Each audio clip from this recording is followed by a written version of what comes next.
Bismillahirrahmanirrahim. Assalamualaikum warahmatullahi wabarakatuh. Alhamdulillahirrahmanirrahim. Assalatu wassalamu ala sayyidil mursalin wa ala alihi wa sahbihi ajma'in. Subhanaka la ilma lana illa ma 'allamtana innaka antal alimul hakim. Rabbi shrah li sadri wa yassir li amri wahlul 'uqdatam min lisani yafqahu qawli. Amma ba'd. Alhamdulillah, hari ini kita dapat menempuh Ramadan yang ke-9. Dan macam biasa, selawat dan salam kat junjungan baginda. Selawat serta salam ke atas junjungan baginda Nabi Muhammad sallallahu alaihi wasallam. Dengan usaha baginda, Islam tersebar ke seluruh alam. Allahumma salli ala Muhammad wa ala sayyidina Muhammad. InsyaAllah hari ini rakan-rakan sekalian, saya nak berkongsi tentang satu tajuk. Seperti semalam kita bincang, saya berkongsi tentang pengalaman-pengalaman yang lucu saya sebelum Ramadan tahun ini ke Ramadan yang lepas lah. Dan semuanya kisah ketika saya masih kecil, masih sekolah rendah, sekolah menengah.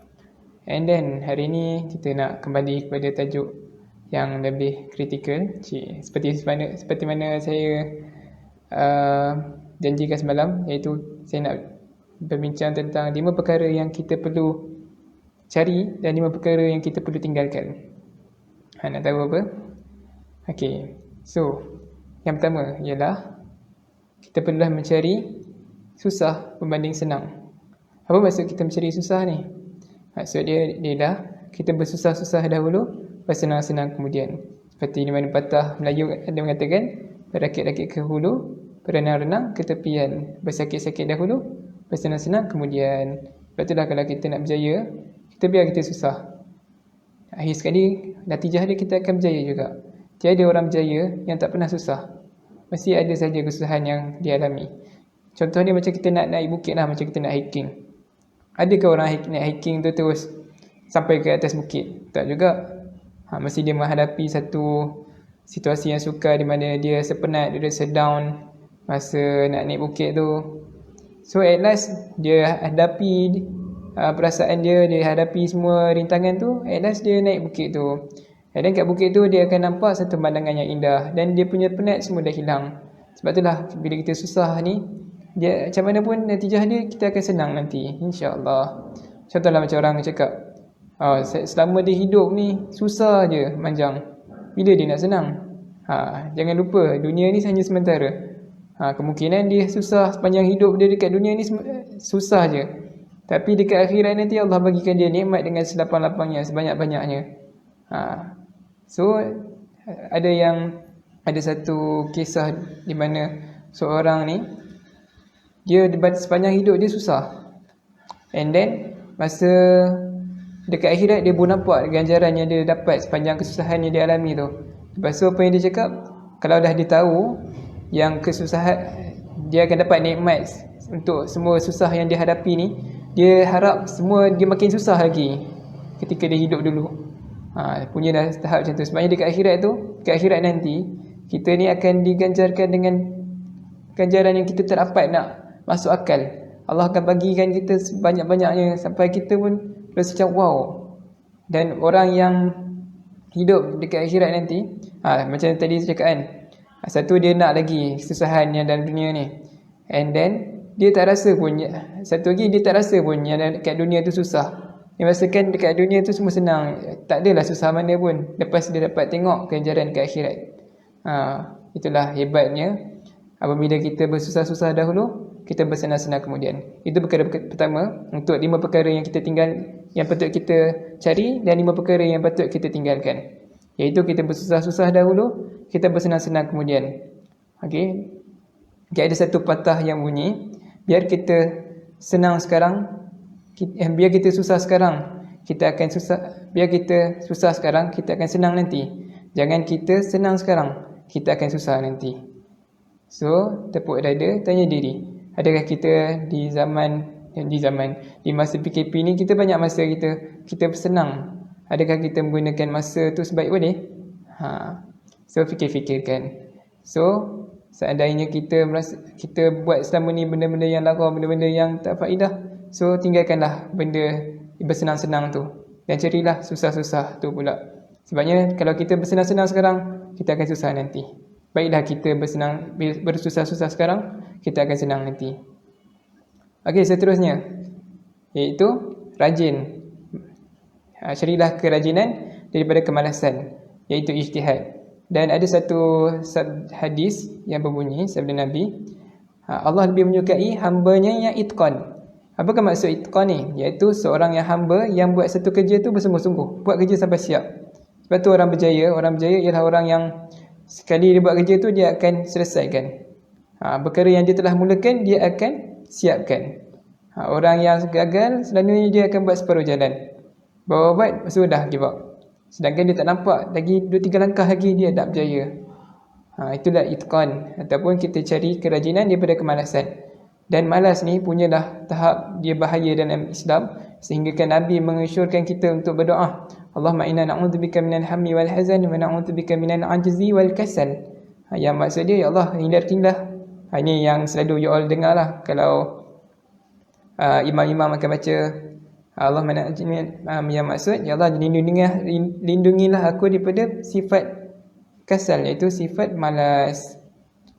And then nak berjaya ni, kita tak perlu seperti seorang guru saya beritahu, nak berjaya ni tak perlu pandai, tapi kita perlu rajin. Seandainya kita pandai tapi kita tak rajin, kita tetap akan gagal. Sebab apa? Kerajinan inilah yang akan menunjukkan keberhasilan kita dalam belajar. Ini kata guru saya, Ustaz Yahya Bakri. Harap-harap Ustaz Yahya tengoklah video ni nanti. Ustaz Yahya lecturer Unimas. And then itulah yang kita perlu ada, iaitu kerajinan daripada kemalasan. Sebabnya kerajinan inilah yang akan menunjukkan hala tuju kita untuk berjaya atau tidak. Seandainya dia tu rajin, walaupun dia menghadapi pelbagai rintangan pun, at last tengoklah, insya-Allah Allah akan ganjarkan dia dengan kejayaan juga. Sebabnya ada satu patah Arab yang bunyi, man jada wajada, wa man zar'a hasada. Siapa yang buat, dia berjaya. Siapa yang wa man zar'a, siapa yang menyemai, dia yang akan dapat hasil dia. Itu yang kedua, iaitu cari kerajinan berbanding kemalasan. Yang ketiga ialah mencari kehinaan berbanding kemuliaan. Apa maksud mencari hina berbanding mulia ni? Adakah kita perlu tidur berjalan, ataupun kita tidur kat kaki lima, ataupun kita mencari hina ni suruh orang kutuk kita? Tidak. Tetapi mencari kehinaan ni maksud dia ialah kita merendahkan diri, kita down to earth. Sebabnya ada satu kisah di mana Sayyidina Ali, orang puji dia, lepas tu dia cakap, kalau kau puji aku nak banding kau dengan batu. Sebabnya bila kita dipuji ni, kita akan timbul satu penyakit hati. Penyakit hati ni iaitu penyakit riak, takbur, sombong, ujub. Penyakit-penyakit ni lah akan menyebabkan kita jauh daripada rahmat Allah. Sebabnya belagak ataupun ujub semua ni hanya layak pada Allah. Sebabnya sombong itu pakaian Allah. Kita tak boleh ada sifat sombong sikit pun dalam diri kita. Seandainya kita ada sifat sombong tu, maka kita tak layak untuk masuk syurga, walaupun kita banyak amal sebanyak mana pun. Sebenarnya bahaya apabila kita merasakan diri kita mulia. Itu yang ketiga, iaitu mencari kehinaan berbanding kemuliaan. Yang keempat ialah kita kena banyak berdiam berbanding bercakap. Sebabnya ada satu pepatah Arab yang bunyi, bercakap benda yang baik, dia umpama perak, manakala berdiam diri umpama emas. Maksudnya nilai orang yang bercakap baik itu umpama perak, dan nilai orang yang berdiam diri, banyak berdiam diri itu umpama emas. Kenapa macam tu? Sebabnya apabila orang tu bercakap benda baik, dia benda tu baik, tapi kemungkinan dalam benda-benda baik yang dia cakap tu kemungkinan ada terselit benda-benda yang haram, benda-benda yang buruk. Dia tak tahu, dia tak perasan, sebabnya dia kemungkinan dia tak sedar apa yang dia cakap tu. Tapi apabila dia berdiam diri ni semestinya dia akan baik. Melainkan dia ada seuzon lah. Ni penyakit hati balik. So lebih baik kita banyak berdiam diri daripada kita banyak bercakap. Sebab makin banyak kita bercakap, makin banyaklah benda-benda yang mungkinan akan berlaku. Itu yang keempat, iaitu kita banyak berdiam diri banding bercakap. Dan yang kelima ialah kita kena banyak ingat mati daripada kita banyak ingat hidup. Kerana apa? Apabila kita banyak ingat kehidupan ni, okey, apa yang hidup next, bagus kita merancang untuk kehidupan kita seterusnya tu. Tapi kita juga kena merancang yang hidup tu adalah kemungkinan, tapi kematian tu adalah kepastian. So apakah kita punya amalan, kita punya kita nak bawa apa nanti bila kita mati? Sebab tu ada sahabat pernah tanya kepada Nabi, "Hai Rasulullah, apakah ciri-ciri orang yang pandai, orang yang bijak?" Orang bijak, maksud Nabi jawab, orang bijak ialah mereka yang selalu mengingati mati. Dekat sini kita boleh tahulah sebab apa kita kena selalu ingat mati. Sebabnya ada satu lagi hadis yang beritahu ada satu penyakit yang akan dialami oleh manusia akhir zaman, umat akhir zaman, iaitu penyakit wahan. Penyakit wahan ni apa? Cinta dunia dan takut mati. So kita kena counter balik untuk kita jadi seorang umat yang sejati, iaitu kita kena tak takut mati dan kita kena hindari pada cinta dunia. Kerana dunia ni kalau kita makin dicari dia, makin dia meninggalkan kita. Tapi apabila kita cari akhirat, akhirat tu makin dekat dengan kita. Bahkan dunia juga ikut sekali. Seperti mana sabda Allah dalam firman Allah dalam surah Asy-Syura ayat ke-20. Man kana yuridul akhirati nazid lahu min hathirih. Wa man kana yuridul hatta dunya nu'tihi minha. Wa ma lahu fil akhirati min nasib. Yang maksudnya lebih kurang, apabila seorang itu mencari akhirat, Allah akan tambahkan lagi. Apabila dia mencari dunia, dia hanya dapat dunia, dia tak dapat akhirat pun. Itulah 5 perkara yang kita perlu cari dan 5 perkara yang kita perlu tinggalkan.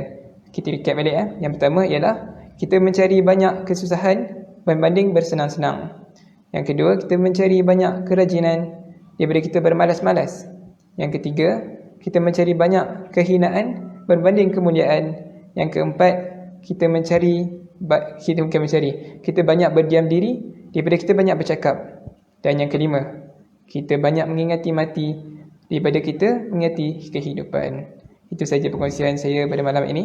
InsyaAllah semoga kita berjumpa lagi pada malam-malam akan datang. Sebelum tu, saya mendapat satu berita buruk hari ini. Okey, sekejap.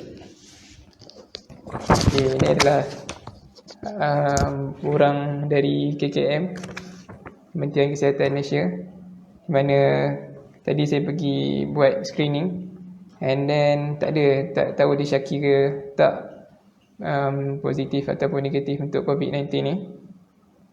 And kami kena kuarantin 2 minggu. Even nanti dah habis PKP keempat ni pun kami masih lagi dalam tempoh kuarantin. So saya harapkan result tu negatif dan kita kekal negatif COVID-19 lah, bukan kekal negatif sifat diri kita yang negatif. Itu saja. Semoga perkongsian saya ni bermanfaat untuk kalian dan bolehlah kalian ambil dia sebagai ibrah dan untuk mengisi hati kita yang kosong ini. InsyaAllah itu saja perkongsian daripada saya. Yang baik itu datang daripada Allah, yang buruk itu datang daripada saya sendiri. Minta maaf kalau ada salah, tersilap kata, tersalah bicara, kerana saya hanya insan biasa. Wallahu a'lam. Assalamualaikum warahmatullahi wabarakatuh. Okey, jumpa esok pula. Assalamualaikum.